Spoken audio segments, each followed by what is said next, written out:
Another great year, and before you have the recommendation to receive and file this report. I have Festival Director Matt Barra on Zoom. He's got a PowerPoint presentation that he'd like to present. So whenever Ryan's ready.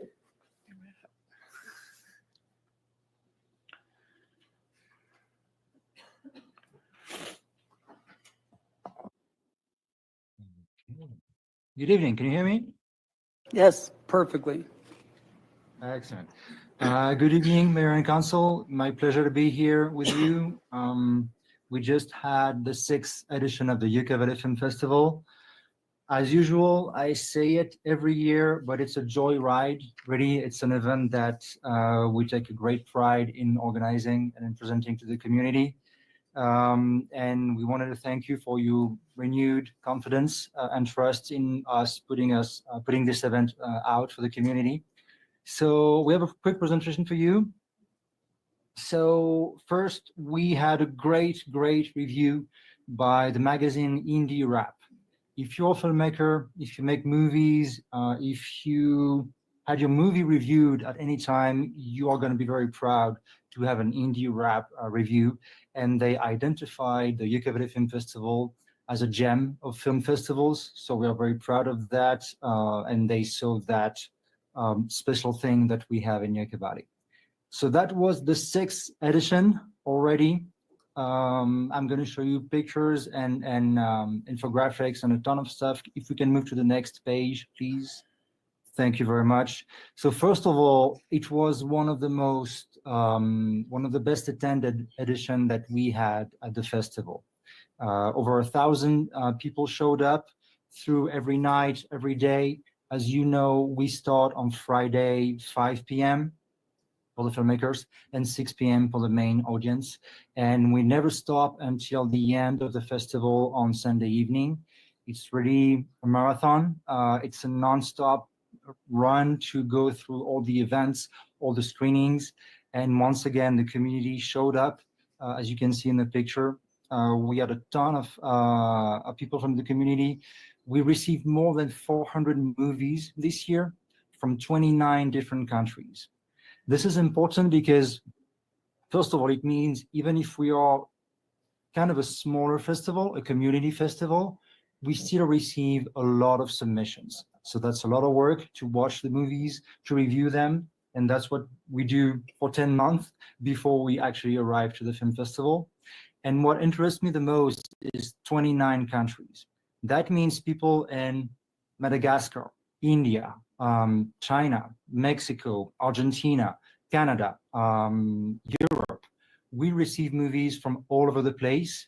And that really shows that for one event you organize, you can get people's attention and have their attention turned to Yucca Valley. And that was exactly what we wanted to achieve when we created the festival 6 years ago. And every year we have between 25 and 34, 35 different countries submitting movies to the Yucca Valley Film Festival. This is something that really needs to be underlined. Another thing that's very interesting, 36% this year of the filmmakers participating were returning filmmakers. Some of them came to the festival twice, 3 times, 4 times already. And that's really something that we've never seen in the festivals we organize. We've never seen that anywhere else. People come to Yucca Valley to the festival and they come back and again and again. And we already know a couple of them are going to coming back next year. They are making the movie right now, so they can be able to come back in 2025. If we can move to the next one. Thank you. So the first picture top left, it's the most of the filmmakers that we had this year, at least those who were at the final event. You can see Miss Yucca Valley, you can see Clayton, you can see people who took part in different events, community stakeholders. So I think at some point we need a bigger red carpet because this one is becoming too small. Every year, the photographer is having a bit of a challenge to get everyone crammed into one picture. On the right side, on the yellow background, you have Natalie. She won the Yucca Valley Award this year for a documentary filmed in Yucca Valley. She's a local artist. Her family is here, and she won the Yucca Valley Award. It's one award that every year we dedicate for someone local or for a film that's been filmed locally to really underline the talents we have right here. And the picture at the bottom, you can see the kids. This was from the kids program, so all the animated movies we screened on Saturday. Again, this was one of the most, maybe the best attended kids program we ever had in 6 years. We did a lot more promotion this year also, but definitely the awareness of the festival is growing more and more every year. And we changed a couple of things in the program to allow families to attend more. Mayor Lombardo was at the kickoff of the festival, also gave a speech at the closing of the festival. On the right side, you have the team of the local police.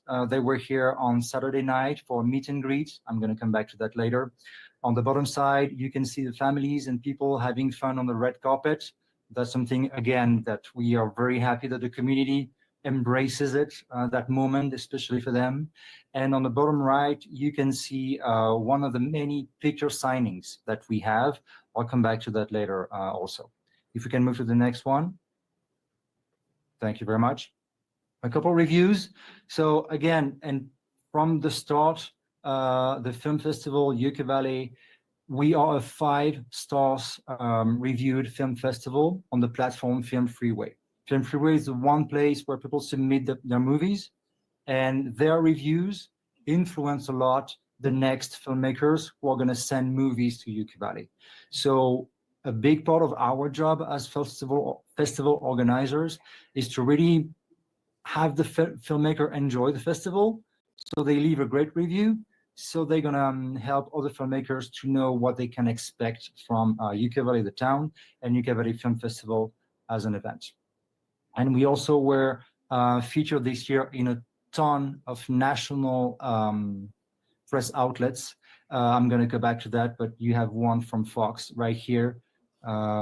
Definitely, Yucca Valley is making waves in the press, and we are very proud of that. Next page, please. Thank you very much. Community impact. That's why we do the festival. We do the festival for the community. And over the years, we've created many ways to involve the residents, to involve the tourists, to involve the artists, the community stakeholders, everyone. And it's definitely something that even the filmmakers, they notice. When they come to Yucca Valley, when they leave, and we receive the emails a couple of days after, what they usually say is, we saw that the community is really involved, and we appreciate that, because that's not something you find in a lot of festivals nowadays.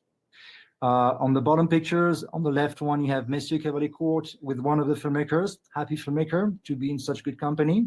And on the right side, you have Spike, the CMC, Copper Mountain College mascot, with a few filmmakers and me, actually.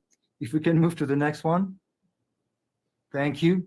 The meet and greets. We started to do the meet and greets, I think, three or 4 years ago.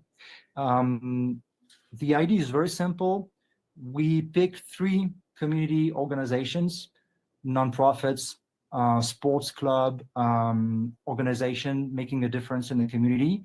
We give them the film festival as a platform so they can explain what they do in our community. And the filmmakers ask questions, and there's an exchange. It's a meet and greet, literally. So the three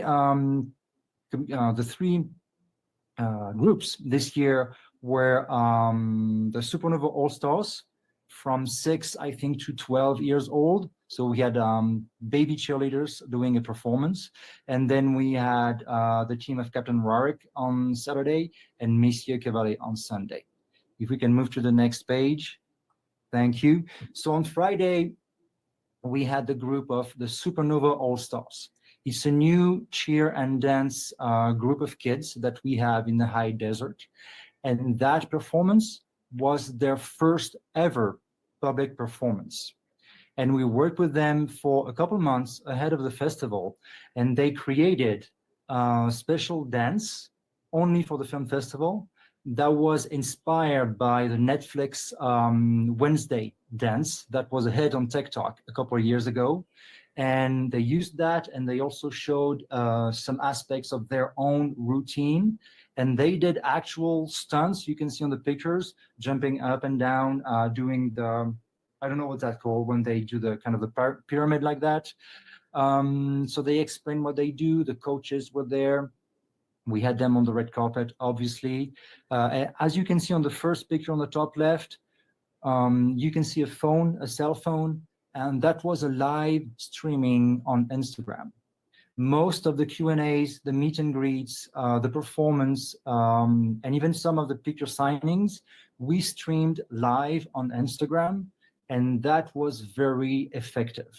Because when you see something happening on Instagram, and then we share the information that this is going to happen again and again and again, people see what it looks like, and then they attend more because they see the ambiance, the atmosphere, the content of the film festival and the program.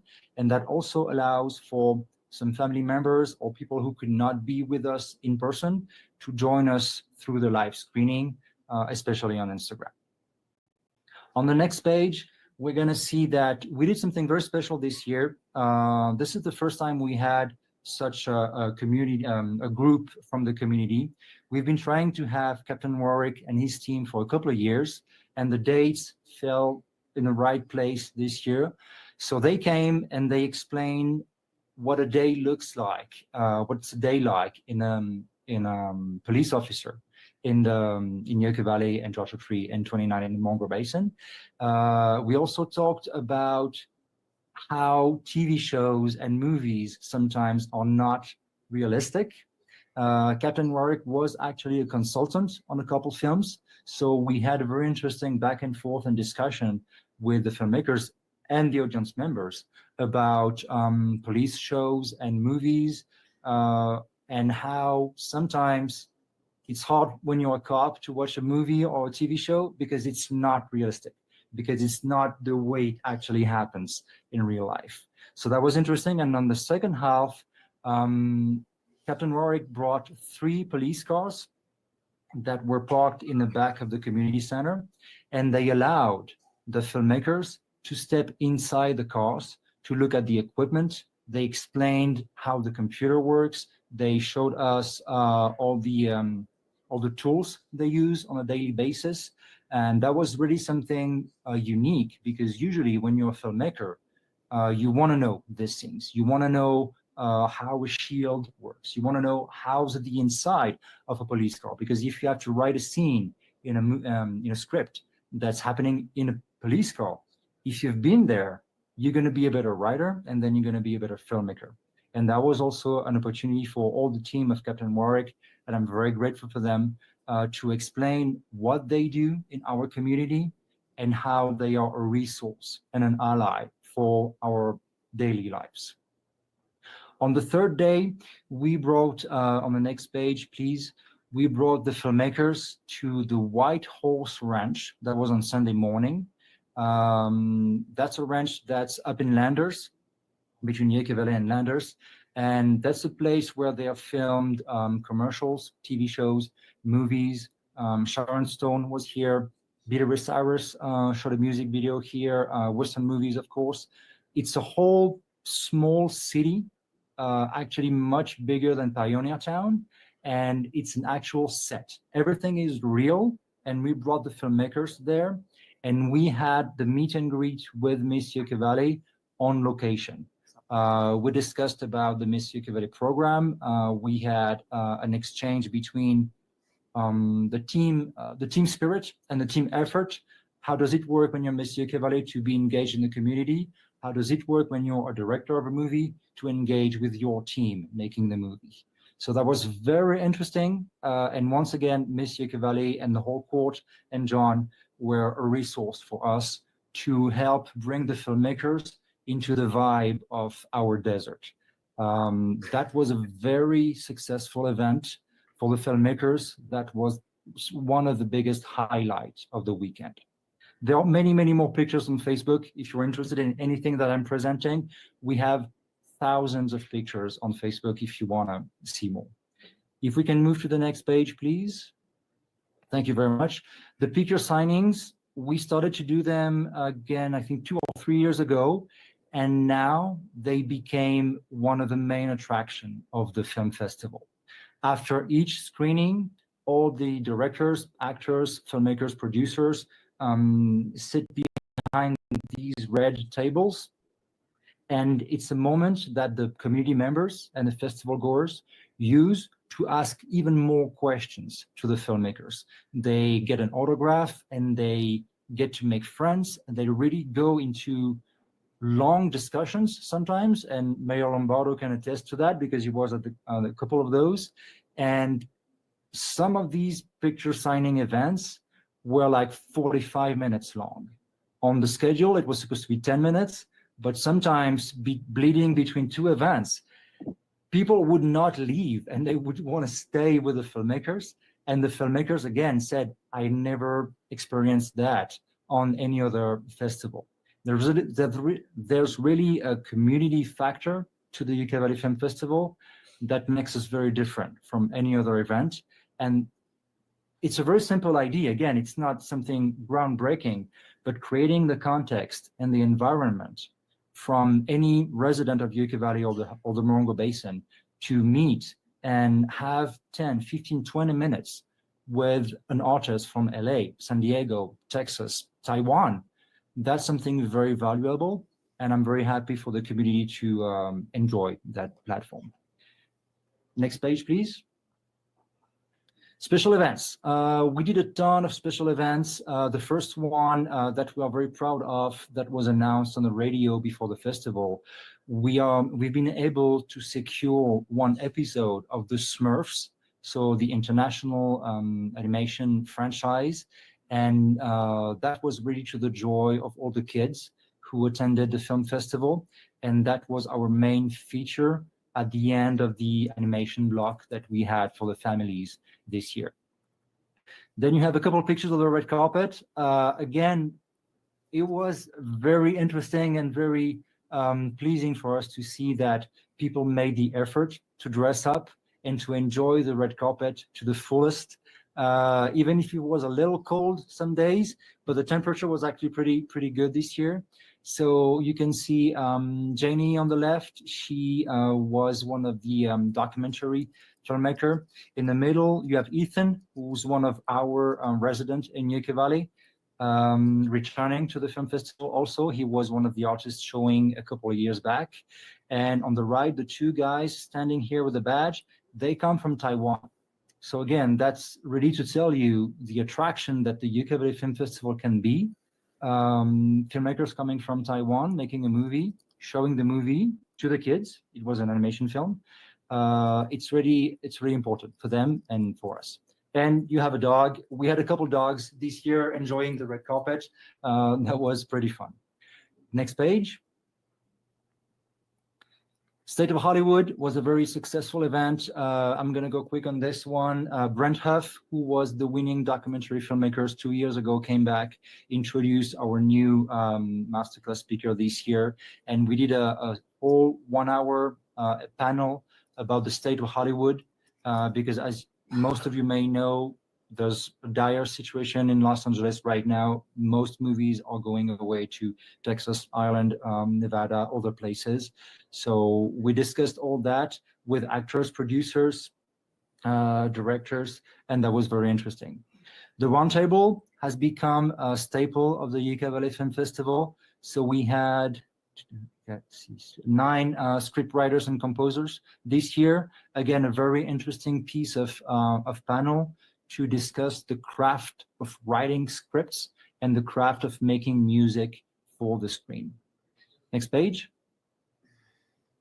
The pitch practice was a new event that we tested. So we paired members of the community with filmmakers. The filmmakers had 1 minute to pitch a movie idea, and community members had 1 minute to give them feedback, advice, ask some questions. That was in the model based on a speed dating. So only 1 minute each, and then you switch tables, you switch seats, and that was very dynamic.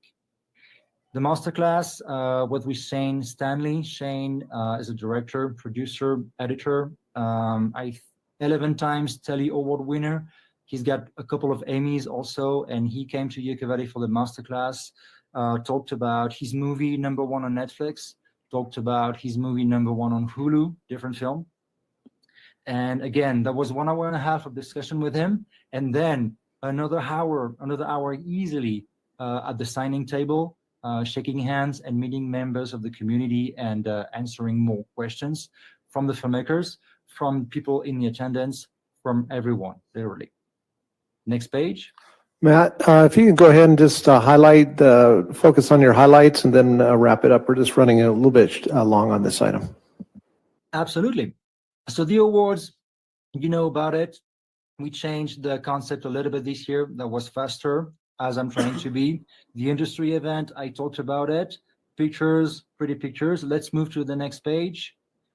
The press, I'm going to be quick on this one because you have the elements. Yucca Valley Film Festival was featured in more than 550 outlets this year, all across the US. So not only magazines and press outlets in California, but also in Utah, Oregon, Wisconsin, Idaho, and many other places. TV, radio, all of that. We've made specific efforts to really raise the awareness and have people talk about the Yucca Valley Film Festival. If you can move along, thank you. We had the Desert Sun. Next page. This is the Fox article. Next page. This is the article on Indie Rap. You can go online. It's on the Facebook page. Next page. This is different local. This is the High Desert Star mostly. I think next page we have the radio. We've been on the radio with Gary. Clayton was with me. That was, again, very fun. Next page. We know about that. We've been 5-time ranked in the top best 100 film festivals in the world in terms of review.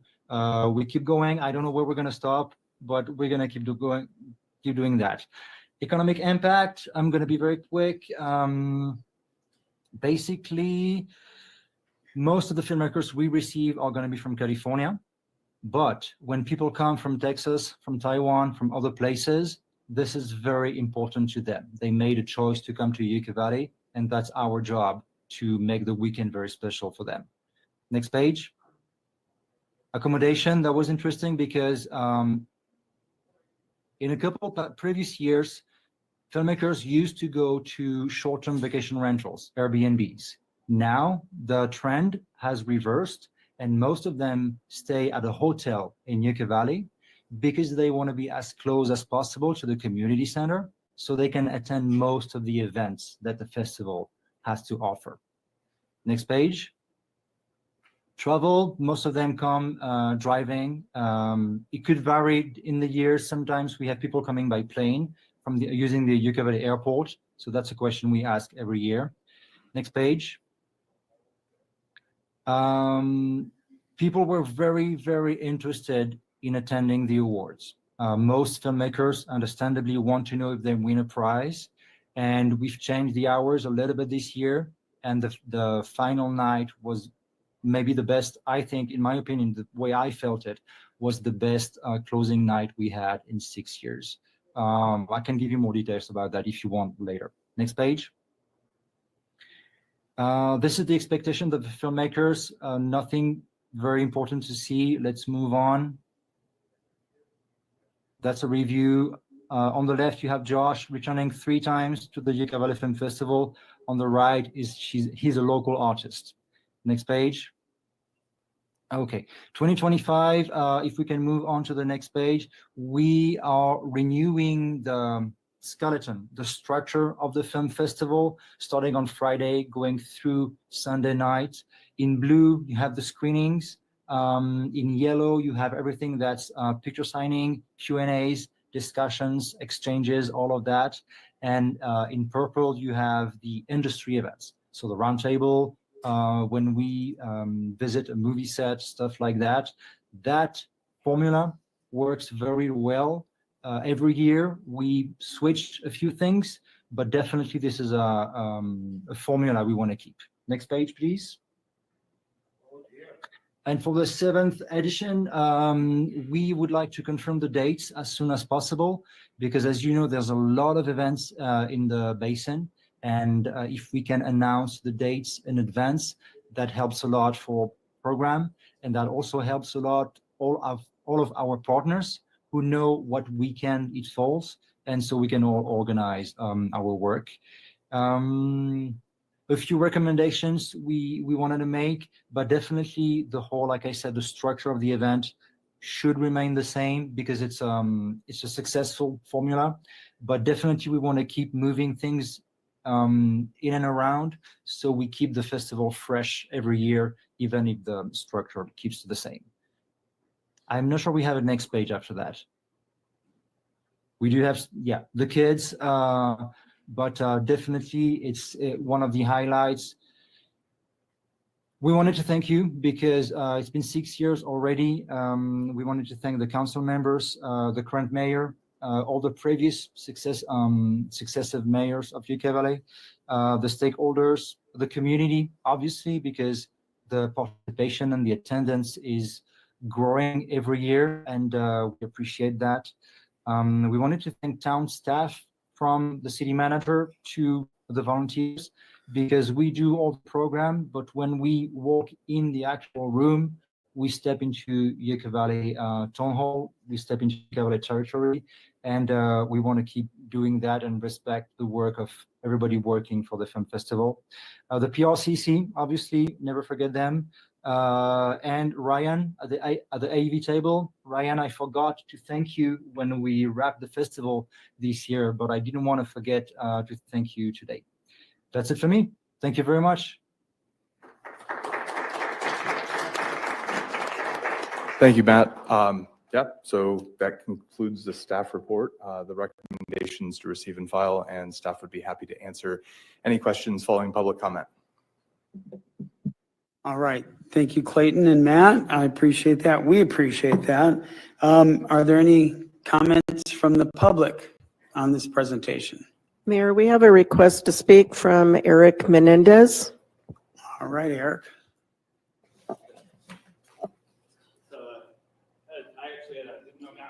Be out of town, but I talked to him on the phone yesterday and briefly, because we were just talking about, we had a book festival in 29 Palms, which we also kind of know Schitt's Creek. We had an inside joke at the last night of the film festival, but I just had to say, Matt did an amazing job with this event. For the last 5 years I've lived up here, I've been so busy, working in the vacation rental market, I never had a chance to come to any of these events. And now that I'm not in that space and able to reconnect, and I'm working on helping us market things regionally, one of the things, one of the things I've been talking with the mayor about at his breakfast events is how, we have all this talent up here, in these two towns who really do a lot for what we have with these limited resources.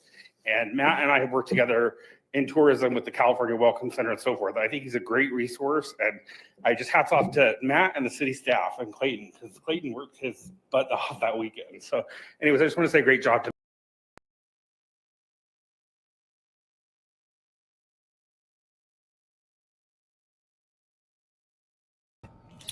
Hello, everybody. Sorry, we're having technical difficulties again today. So I don't know if you can hear me. I hope you can. I can't get Flower on the other end.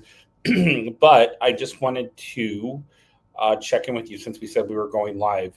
I believe the audio is working, I hope. All right, so we wanted to just talk briefly about the TOT distribution map. I'm going to keep it quick today. This is on our website, so you can look at it. And if you go under stakeholder info, under TOT data, and I think also under Monfort's Towns model, there's at the top a breakdown of TOT and all of the various areas. So for now, we're going to go back over here, which we're already here. And we are going to talk about this map here. So let me just see if you can see it. Okay. Yes. So if you look at the top, so this is a map of Supervisor Donnerhouse District. Okay, and I do want to preface this again with, this is not, I'm speaking as someone who worked in the industry and worked in all 3 municipalities across this basin. And, this is not meant to be accusatory of any one person or town or county. It's just to be comparative so we can understand, how we can compare ourselves to other regions like the Palm Springs and Coachella Valley when it comes to tourism impact, marketing, development, and so forth, and the impacts it faces on our community. If you haven't already watched the video on our first page, I highly suggest you do so because it explains a lot. It explains a lot about the impact that we have had on the Morongo Basin because of the fact that we only have 1,000 or 1,100 hotel rooms with over 3,000 vacation rentals, and that's the majority. That is a good portion of our housing stock, which has impacted people since the pandemic or after the pandemic with the boom.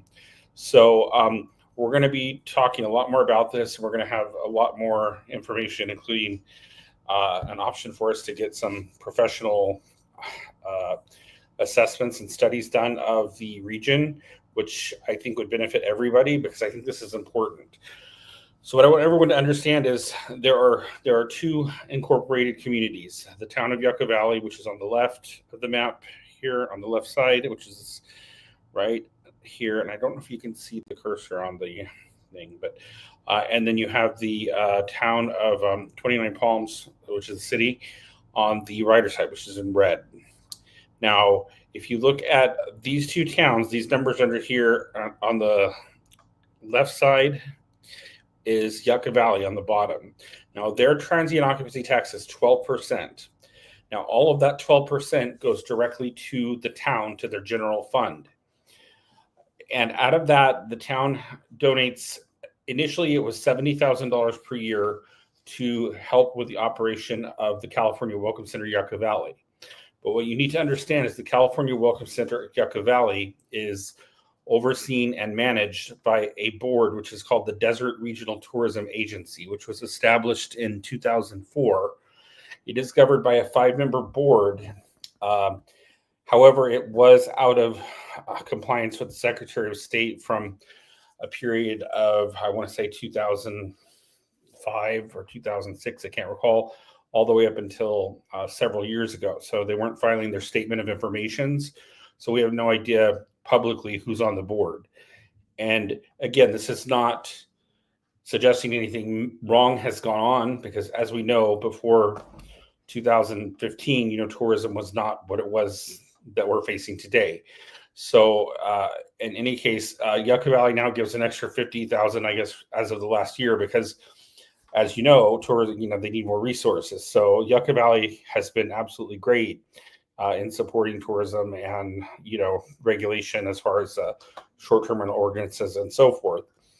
But as we highlighted in with the film festival and the State of the Town video we watched yesterday, it's important to know that Yucca Valley also has a lot of public programming. They have a great Parks and Recs department. They have done a lot of other improvements in the city. And they are also putting in that public parking lot in Old Town, which is looking really good. They gave an update on that. They are got it all paved, and pretty soon they're just waiting on the delivery of the bathrooms. I think it's a modular unit, but I guess it was delayed for a bit. But once they get those in, they're going to be able to finish the area around the bathrooms, and hopefully they're looking to open that. I believe they said in the spring of 2025. So as you know, that's a lot of extra money as well. So we can't really know the actual cost of all these things that they do, but it's a significant investment in their community. Now, out of the TOT at 12%, they receive approximately, sorry, I have to go to the other screen here. That generates about $2.5 million of revenue that goes to the general fund. And the budget for Yucca Valley is available on their website. All this is public record. And, that $2.5 million in funds, that pays for a good portion of their public safety, so it's a great, that revenue it means a lot to the city. And without that revenue and without tourism, that would be an impact. And that's why tourism is important. Now, on top of all these numbers, you have to realize there's also the indirect benefits of tourism, the jobs that are benefited, the buying, the people going to the hardware stores to fix up the houses. And there has been a great improvement to Yucca Valley and the whole basin, through this unfortunate boom. And if you watch the housing impact or the housing study done by Morongo Basin Conservation Association, the link will pop up at the end of the 8-minute video on the front page of the website. That's really a good thing to watch, because it's 3 hours long, but it has pretty much everyone and from the school district to homeless service providers to social works services organizations, both town managers, Supervisor Don Rao, the school district. I mean, it has a lot of information in it. And I think everyone should watch it to understand what's going on around here. Now let's skip over to 29 Palms. So 29 Palms, the difference is 29 Palms has a total tax on visitors of 11.5%. 9% of that is a transient occupancy tax. So the transient occupancy tax, that goes to the general fund, the 9%. And that also gives 29 Palms approximately $2.5-ish million, I think, depending on the year I was looking at. And there's also a 1.5% tourism board improvement district assessment. Now, what that 1.5% does is that funds a separate account, so you say, for the city to do tourism and marketing activities. And that is what Visit 29 is. So Visit 29 is governed by a 5-member board that is serves at the discretion of the city and reports to the city manager and the council. Now they are very transparent with their meetings, as far as they're always public. There are public minutes. You can go on the city's website and read all of the agendas back to 2017 when it started. The only issue that has become an issue of late to many people, including myself, is the lack of transparency, as there is not audio or video recording of the tourism board meetings as there are with, in other towns and so forth. Same thing goes for the public arts advisory meetings for 29 Palms. The only problem, what concerns us is now we're doing this event grant program, and we'll talk about that in a whole other day. But basically, there is, we're giving away $200,000 a year to grant to some of these events, but our concerns are that the events haven't been properly screened. Well, they've been screened, but we're not reevaluating at the end of which events were truly effective for tourism, which were not. And this event grant program came, shortly, I believe 2 years ago. We're in our second full year, I can't remember quite off the top of my head, but they have never really done a thorough reassessment of what's going on with that. So I think we need to change that. So so basically the tourism board improvement district, their revenue is roughly $380,000 for 22-23. Actually, it was 402, and I believe for the current year they're looking at $380,000 or so. And out of that, out of that number, like I said, they have been giving away or trying to grant out some of that money. Now they also have a reserve balance that has been, that they hold on to operate. And that right now, as of 22-23, the ending balance on that was $412,000. So that's a pot of, reserves that they have for part of that has been allotted for the current year's grant programs and so forth. But even after this year, they will still have a significant reserve on top of everything.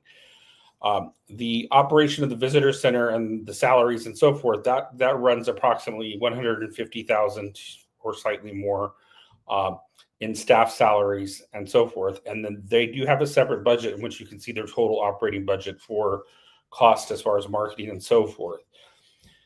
Now, Yucca Valley, just so you know by reference, they also have a staff salary of, a similar amount, and both facilities have one director, and in 29 Palms it is Brianne, and in Yucca Valley it is now Linda, who has taken over for Kathy.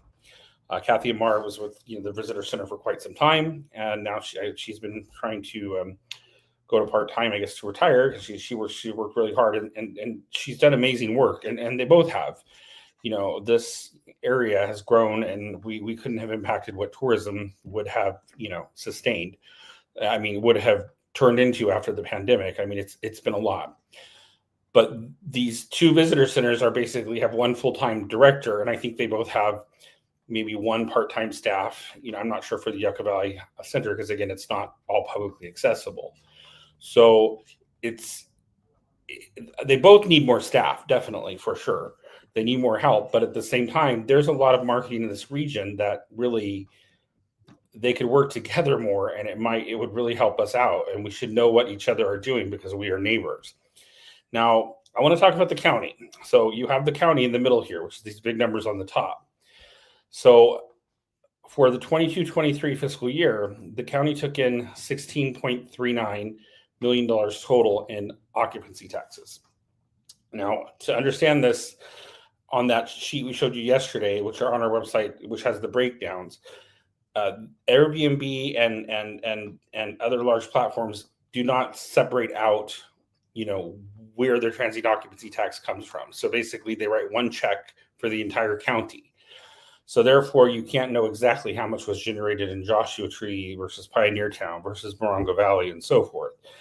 But there is a way you can kind of do an equation and try to map it out based on those other numbers on the tops where it's all broken down. Those numbers are directly paid by the owners or owners or operators of the short-term rental establishment or hotel motel for direct bookings or things that weren't otherwise booked through a third-party platform like Airbnb. And I have spoken extensively and done a lot of research with this. And I've spoken to the assistant controller of the county, and the numbers would be estimated to be somewhere between 10 and 12 million to the Morongo Basin based on this. They can't issue in a definitive number because of the fact that you can't know what it is without having all the data from Airbnb, so it's impossible. So the county won't give an exact number. But if anyone has time, I would love it if they would drill down the numbers on those sheets, and it would be great to know. So out of all of that, 16, whatever, if it was 10 to 12 million, let's just say $10 million for ease of number. The annual contribution that San Bernardino County gives to Desert Regional Tourism Agency, which is the visitor center on the Yucca Valley side, has been consistent at $10,000 per year. So that's $10,000 per year out of 10 million. And that is a problem because we need more resources here, and we need to make sure there's someone with hands-on and eyes-on tourism policy. Who's been watching growth around here? When you look at any other metropolitan area in the country, there are tourism organizations or economic development or planning divisions that handle this type of stuff. But with us, we have no one doing that. And I assure you this is concerning, and that is why we are trying to advocate for change. We only have 2 part-time field representatives to represent county government here. And we have generated plenty of property tax revenue and land use services fees and so forth. So I just wanted to briefly touch on this map. It's really hard to do this like talking without having someone here to go over the data with. So I'm going to cut this short, but tomorrow's Christmas, so we're not doing anything tomorrow. But we will be back the day after Christmas with some announcement for some weekend activities and pop-up regarding our new digital passport promotions. And we'll also talk about our